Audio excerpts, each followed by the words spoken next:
ফ্রেমবন্দি ৩৬ জুলাই, যেখানে এক একটি আলোকচিত্রে ফুটে উঠেছে রক্তাক্ত গণ অভ্যুত্থান ও শহীদদের আত্মত্যাগের গল্প। ফুটে উঠেছে স্বৈরতন্ত্রের বন্দুকের সামনে বুক চিতিয়ে দাঁড়িয়ে থাকা বাংলাদেশের প্রতিচ্ছবি। জিনিয়া কবির সূচনা রিপোর্ট।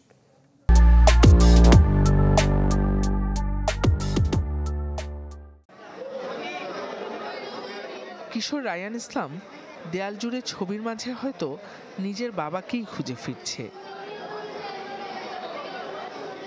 জাতীয় জাদুঘরে এ প্রদর্শনীতে উঠে এসেছে লাল জুলাইয়ের এক একটি রক্তাক্ত মুহূর্ত আর শহীদদের আত্মত্যাগের গল্প।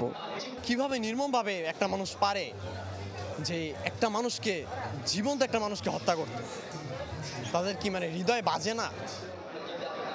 রায়ানের মতো জুলাই আগস্টের এই আন্দোলনে কেউ হারিয়েছে বন্ধু, কেউ ভাই, কেউ বাবা, আবার কেউ বা শরীরের অঙ্গ।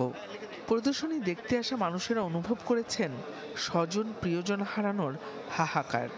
এই ইতিহাসকে তারা ধারণ করছেন তো বটেই, তুলে রাখতে চাইছেন পরবর্তী প্রজন্মের জন্য। কথা ছিল ওর ফেসবুক ওয়ালে ছিল যে মরতে চাই অমর হয়ে। আল্লাহ তাআলা তার কথাটা কবুল করছেন। উনি মারা গেছেন, কিন্তু আমাদের সকলের মাঝে উনি রয়ে গেছেন, উনি অমর রয়ে গেছেন আমাদের কাছে। দেশের যে এখন একটা আনন্দ আমাদের সবার মাঝে আছে, এই জন্য নিজেও আনন্দিত আছি।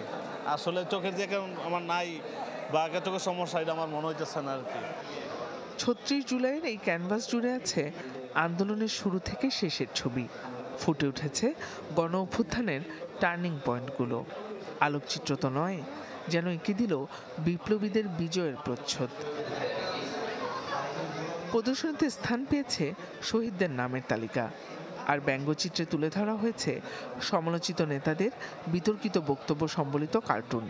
ফ্রেমবন্দি ৩৬ জুলাই নামের ৩ দিনব্যাপী প্রদর্শনীর আয়োজন করেছে ইসলামী ছাত্র শিবির। চলবে ৯ ডিসেম্বর পর্যন্ত। জিনিয়া কবির সূচনা, চ্যানেল 24, ঢাকা।